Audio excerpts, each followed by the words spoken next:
as Block 835, Lot 4 on the tax map of the city of Plainfield. Are there any questions? Council members? Yes. Councilwoman Davis, go right ahead. So I have a couple of questions. One, do we know who currently owns the YMCA?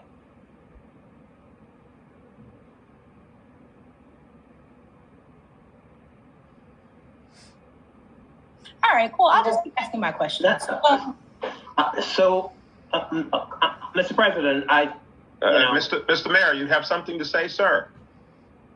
So I thought the councilor would, get out her questions so that the administration could attempt to answer. Oh, I can do that. No, that's fine. If that's what works better for the administration, I could do that. What appraisals are we using to purchase the YMCA? Are we using their appraisals, or did the city appraise that property itself? Why does the city actually need this property? So in the ordinance is saying for mixed use development, but the city is not in the business of redevelopment. So what's the rationale behind this purchase? What's the benefit to the taxpayers of purchasing this, and where would the money come from for this purchase? BA Levinson? If the BA and Valerie want to go first, that's fine. Go ahead, BA. Okay. So the city did get our own appraisal from the firm that we use to do appraisals, and that's where we got that figure from. I think Director Jackson probably knows who the owner is. I know that it recently switched hands. So I'll let her answer that question. And then for the use of the property, I'm going to let the mayor speak on that because it's very exciting use, and I'm sure we should allow him to announce that. So in regards to the property itself, it was appraised by Sockler Realty, which does the appraisals for the city. They do most of the appraisals that we get for property appraisal. And the appraisals that we get usually can withstand condemnation. The current owner is a developer who had gone before our boards and got approval to do a development there. And again, like any other property, the value goes up in time based on the market. And so when we initially appraised this property back in 2019, it has gone up since then because it has changed ownership from the original owner to the new owner. And as it relates to the money being proposed to be used as ARPA funds for the purchase of this particular property. And I'll let the mayor talk about the use. Well, the proposed thank you. use. Okay, thank you. Yeah, thank you, Director. One of the questions that Councilor Davis asks is why the need, as well as the benefits to the taxpayers. Well over 5 years ago, I outlined a plan to create the Plainfield Center of Excellence at Hannah Atkins. And the purpose of that was to provide wholesome recreational activities indoors, as well as cultural and artistic and other kinds of programs. And the goal was to have this major project in the Fourth Ward, which I have said so many times that we need to bring the Fourth Ward along every opportunity that we get, and it should not be left behind. Yes. So my vision was to have the Plainfield Center of Excellence at Hannah Atkins. We had renderings that a couple of council members saw over the years. I talked about this in campaign speeches, and we made a very strong effort to have a center of excellence at Hannah Atkins.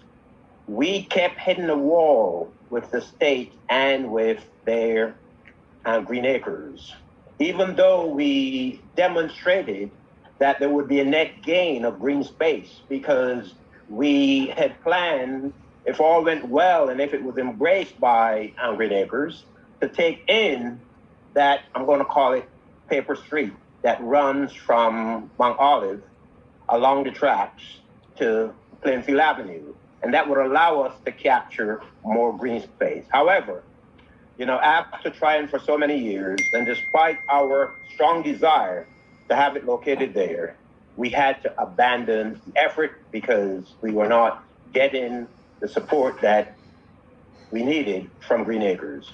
And so we had to shift gears.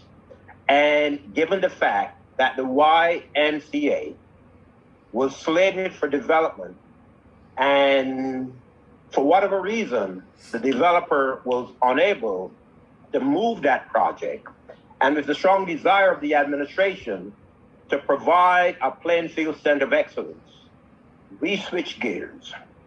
And we decided that it would be in the best interest of the city to not let the YMCA sit there and languish, and that given the fact that we needed to create the Plainfield Center of Excellence that would be made up of a plethora of recreational offerings, as well as culture and arts and education and so on and so forth, that it made sense for us to invest in acquiring the Y and setting up a process that would see public input into the programming that will go there.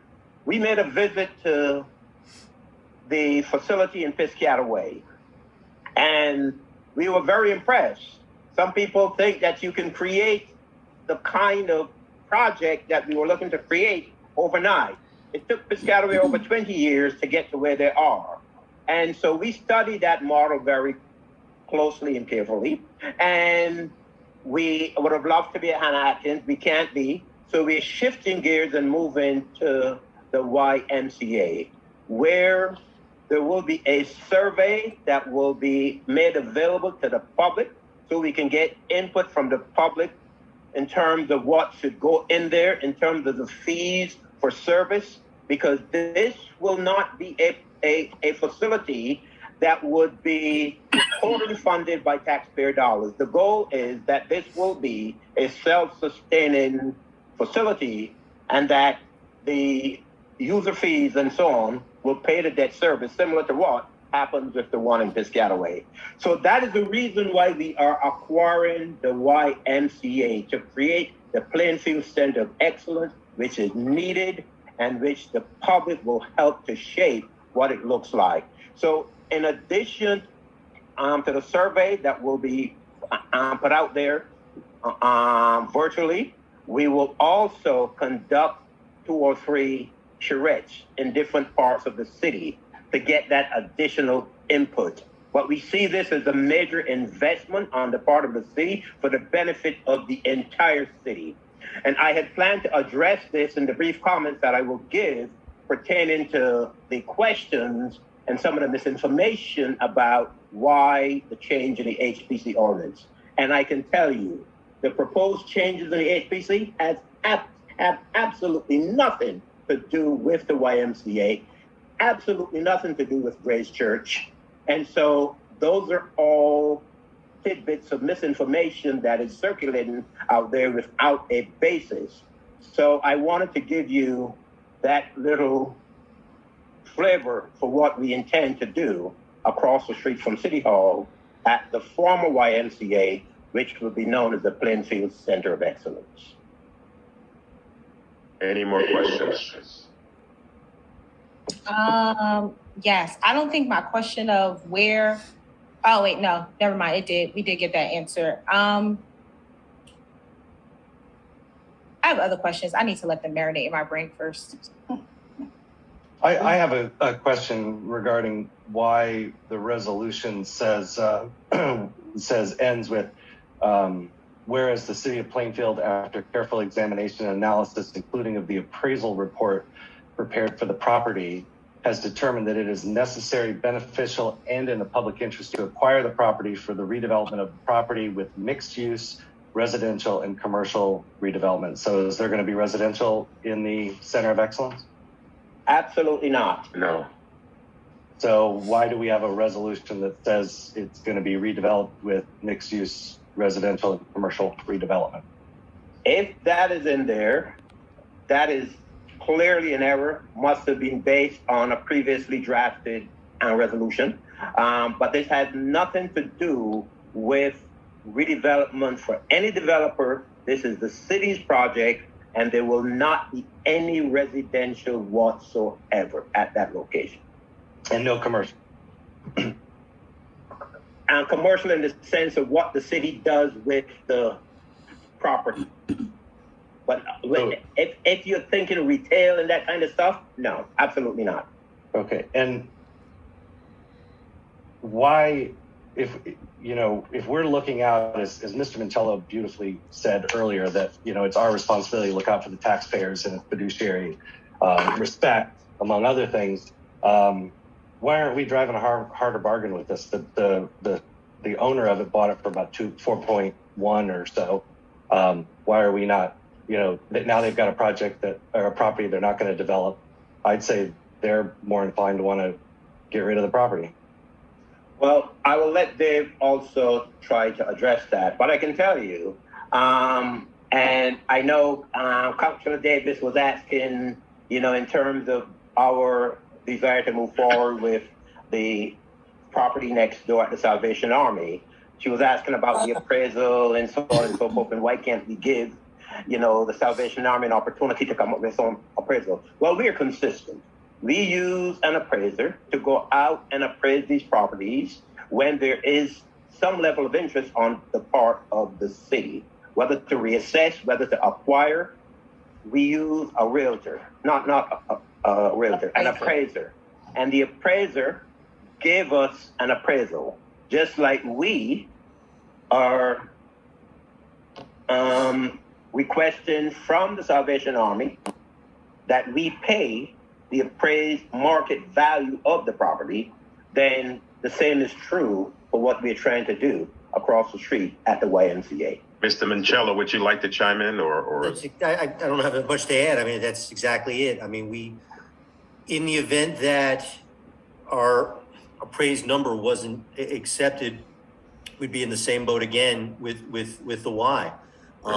We have to work on an appraised number, because the only number that we can offer is a fair market value number, because in any court of law, that will be the standard by which we will be judged, by what we're going to have to pay. The city is under, according to the law, the city, when it buys a piece of property, has got to pay fair market value.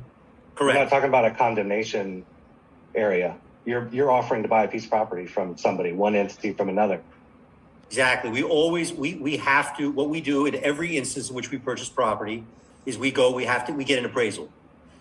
And we are guided. Why wouldn't you get 3 appraisals? You might get one that's lower than the one you got.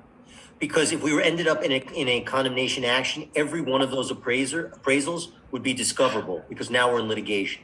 But this isn't a condemnation property.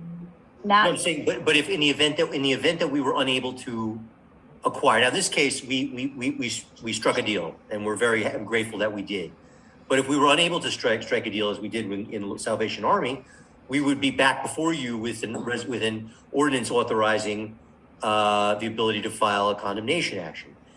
Once we file litigation, every piece of paper is potentially discoverable. So if we had multiple appraisals, they would all have to come before the court. So if we get 1, we get 2, we get 3, they're all coming forward. So that's why we get one that we think is good and reputable, and we lead with that. And we've worked with the same company for a long time, and we feel comfortable with them. Let me add, I directed the Corporation Counsel and the Business Administrator to pursue this property.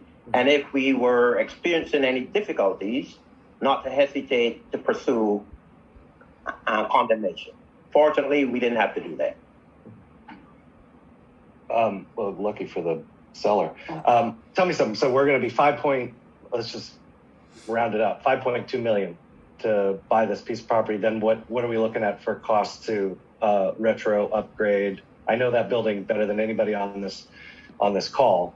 So tell me, how much are we looking at to make the modifications to make it a center of excellence?